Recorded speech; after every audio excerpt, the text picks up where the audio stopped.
Diqqat qiling, bugungi xabar har bir xonadonga, har bir oilaga, har bir tadbirkorga tegishli. Gap chiroq, ya'ni elektr energiyasi tariflari haqida ketmoqda. Agar siz har oy elektr uchun qancha to'layotganingizni aniq kuzatmasangiz, 1 avgustdan keyin hisob kitoblarda kutilmagan raqamlarni ko'rib qolishingiz mumkin. Shuning uchun men bugun sizga nima o'zgaryapti, kimga qanchalik ta'sir qiladi, kimlar ehtiyot bo'lishi kerak, qanday xatolardan qochish kerak va o'z haqingizni qanday himoya qilish mumkinligini oddiy tilda tushuntirib beraman. Bu ma'lumot juda muhim, chunki elektr energiyasi faqat chiroq yoqish emas.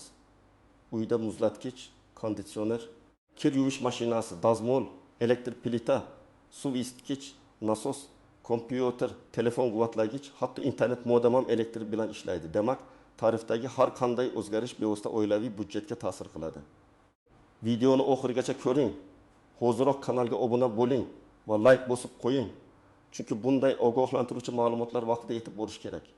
Avval qanday edi? Oldin ko'pchilik elektr energiyasi uchun odatdagi tarif bo'yicha to'lov qilib kelgan. Ya'ni hisoblagich nechta kilovatt-soat ko'rsatsa, shu iste'mol belgilangan narxga ko'paytirilardi.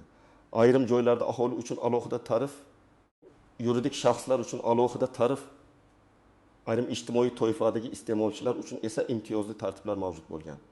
Ko'p odamlar hisoblagich ko'rsatkichini o'z vaqtida topshirish, shaxsiy kabinetdan tekshirish yoki kvitansiyadagi tafsilotlarni o'qish masalasiga unchalik e'tibor bermagan. Endi nima o'zgaryapti? 1 avgustdan boshlab elektr energiyasi tariflarida oshish bo'lishi haqida xabar berilgan bo'lsa, eng birinchi tushunish kerak bo'lgan narsa shuki, bu oshish faqat bir raqamning ko'tarilishi emas. Tarif oshishi bilan sizning oy oxiridagi to'lovingiz iste'mol hajmiga qarab sezilarli farq qilishi mumkin.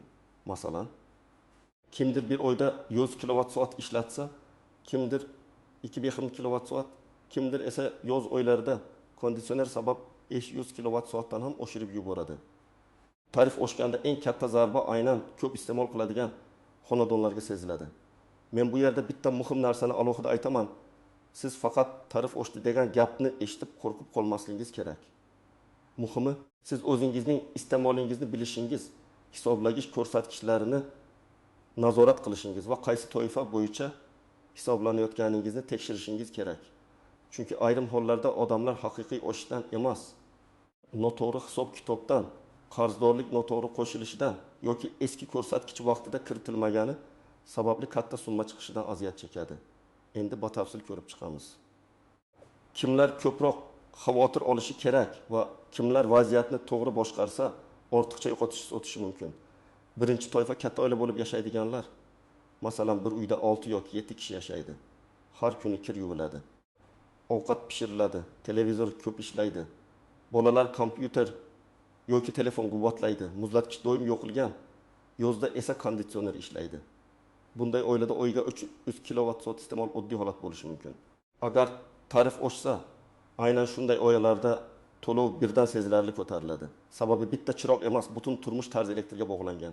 Ikkinchi toifa konditsioner ishlatadigan xonadonlar. Yoz oyida eng katta elektr sarfi ko'pincha konditsionerdan keladi. Masalan, bitta oddiy konditsioner kuniga 6 soat ishlasa, uning quvvatiga qarab oyga o'nlab yoki hatto 100 kilovatt-soat qo'shimcha iste'mol qilishi mumkin. Agar xonadonda ikkita konditsioner bo'lsa va ular kechasi ham ishlasa, to'lovning oshishi juda tez seziladi. Ko'pchilik men faqat salqin bo'lishi uchun yoqaman deydi. Lekin hisoblagich buni his-tuyg'u bilan emas, kilovatt-soat bilan hisoblaydi. Uchinchi toifa elektr plita yoki elektr suv isitgich ishlatadiganlar. Gaz yo'q yoki gaz bosimi past bo'lgan joylarda odamlar elektr plitadan, elektr choynakdan, boylardan ko'p foydalanadi. Masalan, 910 litrli suv isitgich har kuni ishlasa, bu juda katta sarf beradi. Agar uyda bolalar ko'p bo'lsa, hammom, kir yuvish, idish yuvish uchun issiq suv ko'p kerak bo'ladi. Shunda elektr to'lovi oddiy lampochka yoki televizordan emas, aynan isitish uskunalardan ko'tariladi. 4-toifa kichik biznes egalari, do'kon, sartaroshxona, tikuv sexi, muzlatkashli savdo nuqtasi, nonvoyxona, oshxona yoki kompyuter xizmatlari bilan shug'ullanadiganlar uchun elektr xarajati mahsulot yoki xizmat tannarxiga kiradi. Agar elektr qimmatlashsa, tadbirkor tanlov oldida qoladi. Narxini oshiradimi yoki foydasini kamaytiradimi? Masalan, muzqaymoq sotadigan do'konda muzlatkichlar kecha-yu kunduz ishlaydi. Nonvoyxonada pech, xamir qorish uskunasi yoritish va sovutish tizimi bor. Bunday joylarda tarif oshishi oddiy maishiy to'lov emas, biznes xarajatidir. 5-toifa. Qarzdorligi borlar. Mana shu joyda ko'pchilik xato qiladi. Agar sizda eski qarzdorlik bo'lsa, tarif oshganidan keyin kvitansiyada eski qarz, yangi iste'mol, penya yoki boshqa hisob-kitoblar aralashib ko'rinishi mumkin. Odam esa, men bu oy bunchalik ishlatmadim-ku deb hayron bo'ladi. Shuning uchun men har doim aytaman, tarif o'zgarishi boshlanishidan oldin hisoblagich ko'rsatkichini rasmga oling. Shaxsiy hisob raqamingiz bo'yicha qarzdorlikni tekshiring va imkon bo'lsa, eski qarzni alohida tartibga soling. Kimlar kamroq xavotir olishi mumkin? Agar oilangiz kichik bo'lsa, elektrni tejab ishlatsangiz. Konditsioner va elektr isitgichlardan ko'p foydalanmasangiz, hisoblagichingiz to'g'ri ishlayotgan bo'lsa, sizda oshish seziladi, lekin nazorat qilinadigan darajada bo'lishi mumkin. Masalan, oyiga akadem yoki 100 kilovat soat ishlatadigan xonadon uchun tarif oshishi bor, lekin 400 yoki 500 kilovat soat ishlatadigan xonadondagidek keskin ta'sir qilmaydi. Oddiy misol keltiraman. Faraz qilaylik. Bir xonadon oyiga 120 kilovat soat ishlatadi. Ikkinchi xonadon esa oyiga 120 kilovat soat ishlatadi. Tarif bir xil foizda oshgan taqdirda ham ikkinchi xonadonning qo'shimcha xarajati birinchisidan bir necha barobar ko'p bo'ladi. Shuning uchun eng muhim savol tarif qancha bo'ldi degani bilan birga men oyga qancha ishlatyapman degan savoldir. Bu ikkalasini birga ko'rmasangiz haqiqiy vaziyatni tushunmaysiz. Yana bir hayotiy holat. Ko'pchilik yozda elektr sarfi oshishini faqat tarif bilan bog'laydi. Aslida iyul, avgust oylarida issiq sababli iste'molning o'zi ham ko'payadi. Konditsioner, ventilyator, muzlatgich kuchliroq rejimda ishlaydi. Natijada to'lov oshadi. Tarif ham oshsa, bu ikki omil bir-biriga qo'shilib, oy oxirida kattaroq summa chiqaradi. Demak, vaziyatni to'g'ri baholash uchun siz avval o'tgan oylar bilan iste'mol hajmini solishtiring, keyin tarif o'zgarishini hisobga oling. Birinchi nozik jihat. Hisoblagich ko'rsatkichi qaysi sanada olingani? Agar tarif 1 avgustdan o'zgarsa, 1 avgustgacha ishlatilgan elektr eski tartibda, undan keyingisi yangi tartibda hisoblanishi kerak.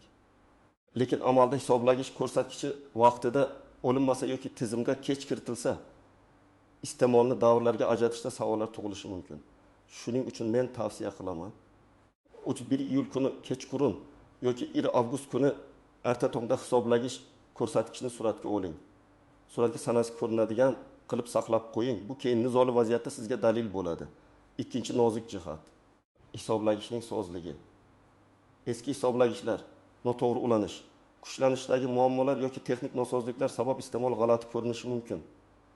Agar siz bir xil turmush tarzida yashayotgan bo'lsangiz, birdan iste'mol 2 barobar oshib ketgan bo'lsa, faqat tarifni ayblamang. Hisoblagich ko'rsatkichini tekshiring. Oldingi oylar bilan solishtiring. Uyda qaysi uskuna ko'p sarf qilayotganini aniqlang. Ba'zan eski muzlatgich yoki nosoz suv isitgich juda ko'p elektr yeydi. 3-nozik jihat, noqonuniy ulanish yoki qo'shni bilan umumiy tarmoq muammosi. Bu gap noqulay eshitilishi mumkin, lekin amaliyotda uchraydi. Ba'zi hollarda odam o'z uyida kam elektr ishlatadi, lekin hisoblagichdan keyingi simlarda kimdir ulangan bo'lishi, eski umumiy tarmoqda chalkashlik bo'lishi yoki noto'g'ri montaj sabab sarfsizga yozilishi mumkin. Agar sizda shubha bo'lsa, mutaxassis chaqirtirib, hisoblagichdan keyingi ichki tarmoqni tekshirtiring. 4-nozik jihat, ijarada yashaydiganlar. Ijarachilar ko'pincha kommunal to'lovni uy egasiga beradi yoki hisobni o'zlari to'laydi. Tarif oshganda uy egasi eski qarzni ham ijarachiga yuklab qo'yishi mumkin. Shuning uchun ijarada yashayotgan bo'lsangiz, kirgan kuningizdagi hisoblagich ko'rsatkichini albatta yozib oling. Har oy to'lov chekini saqlang. Keyin gaplashamiz degan og'zaki kelishuv kommunal to'lovlarda ko'p muammo chiqaradi. 5-nozik jihat. Imtiyoz va subsidiya masalasi. Ayrim ijtimoiy himoyaga muhtoj oilalar, nogironligi bo'lgan shaxslar, kam ta'minlangan oilalar yoki maxsus ro'yxatdagi fuqarolar uchun qo'llab-quvvatlash mexanizmlari bo'lishi mumkin. Lekin bunday imtiyozlar avtomatik tarzda hamma uchun ishlaydi deb o'ylash xato. Siz o'zingizning mahallangiz, tegishli tashkilot yoki ijtimoiy himoya organlari orqali holatingizni tekshirishingiz kerak. Hujjatlaringiz to'liq bo'lmasa, tizimda siz oddiy iste'molchi sifatida ko'rinishingiz mumkin. 6-nozik jihat, to'lovni kechiktirish. Tarif oshgan davrda kechiktirilgan to'lovlar odamga psixologik jihatdan ham og'ir tuyuladi. Bir oy to'lamadingiz. Keyingi oy yana iste'mol qo'shildi, ustiga tarif oshdi. keyin katta summa paydo bo'ldi. Shuning uchun imkon qadar har oy yakunda emas, balki oy davomida iste'molni kuzatib boring. Mobil ilova. Shaxsiy kabinet yoki SMS xabarnoma mavjud bo'lsa, ulardan foydalaning. 7-chi nozik jihat elektr tejamkor qurilmalar. Ko'pchilik LED lampochka o'rnatdim, demak hammasi yaxshi deb o'ylaydi. LED lampochka albatta foydali. Lekin uyda asosiy sarf lampochkadan emas, isitish, sovutish va motorli uskunalardan kelishi mumkin.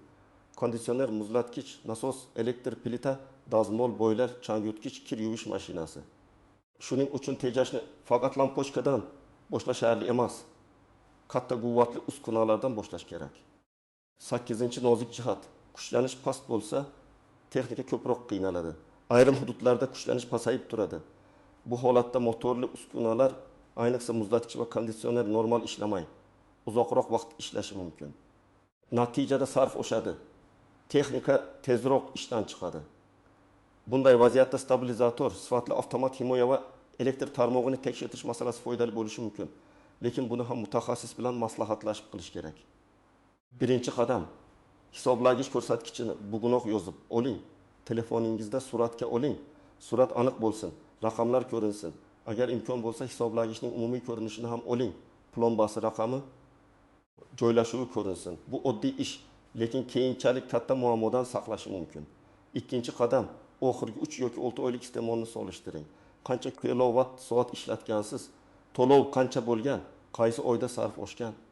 Agar may oyida 120 kilovat soat, iyunda 220, iyulda 300 taxmin bo'lsa, demak yozgi sovutish ta'siri kuchli.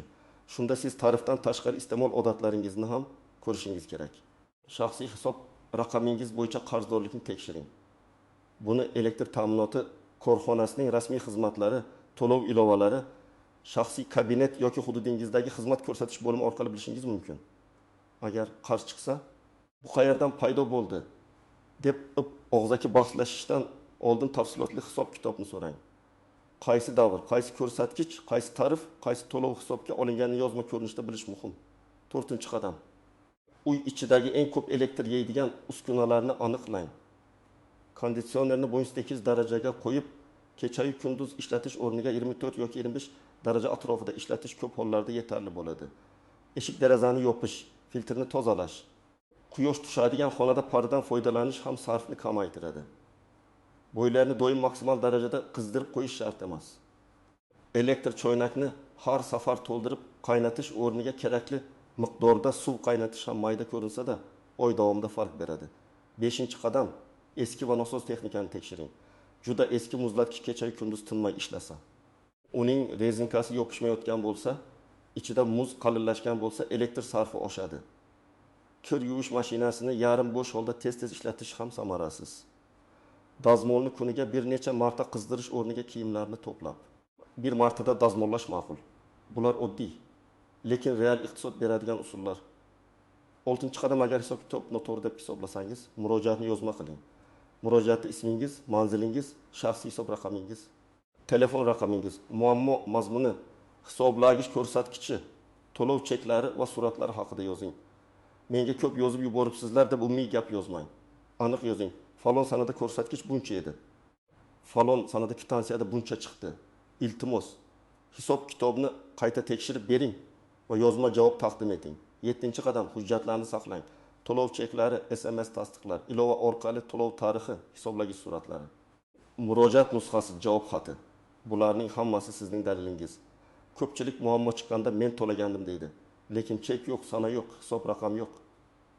Kommunal sohada dalil bilan gapirgan odamning pozitsiyasi ancha kuchli bo'ladi. 8-qadam. Agar siz ijtimoiy himoyaga muhtoj bo'lsangiz, mahallaga yoki tegishli ijtimoiy himoya organiga murojaat qiling. O'zingiz bilan pasport yoki ID karta, yashash manzili bo'yicha ma'lumot, oila tarkibi, daromadga oid hujjatlar, nogironlik yoki boshqa imtiyoz hujjatlari bo'lsa, ularni tayyorlang. Har bir holat alohida ko'rib chiqilishi mumkin. Shuning uchun qo'shnim oldi, men ham olaman yoki menga barib berishmaydi deb oldindan xulosa chiqarmang. 9-qadam, qo'shnilar bilan umumiy transformator yoki tarmoq muammosi bo'lsa, yakka tartibda emas, jamoaviy murojaat qiling. Masalan, ko'chada kuchlanish tez-tez pasaysa, chiroq o'chib yonsa, texnikalar kuyayotgan bo'lsa, bir nechta xonadon nomidan murojaat qilish samaraliroq bo'ladi. Murojaatda muammo qachon bo'lishi, qancha davom etishi, nechta xonadonga ta'sir qilishi aniq yozilsin. 10-qadam bolalarga va katta yoshdagilarga ham tushuntiring. Uyda kimdir xonadan chiqib chiroqni o'chirmaydi. Kimdir konditsioner ishlayotganda derazani ochib qo'yadi. Kimdir elektr plitani bekorga yoqib qo'yadi. Tejash faqat bitta odamning ishi emas, butun oila odatiga aylanishi kerak. Lekin tejash degani noqulay yashash degani emas. Tejash degani keraksiz sarfni kamaytirish, nazoratni qo'lga olish va pulni havoga uchirmaslik degani. Yana bir muhim maslahat, rasmiy xabarlarni tekshiring. Internetda falon kundan hamma uchun falon barobar oshadi degan vahimali xabarlar ko'p tarqaladi. Men har doim rasmiy manbaga qarashni maslahat beraman. Hududingizdagi elektr ta'minoti korxonasi, hukumat qarorlari, rasmiy e'lonlar. To'lov tizimdagi tarif ma'lumotlari asos bo'lishi kerak. Mish-mish bilan qaror qabul qilsangiz, noto'g'ri xulosa chiqarishingiz mumkin. Agar siz tadbirkor bo'lsangiz, elektr xarajatini alohida hisoblang.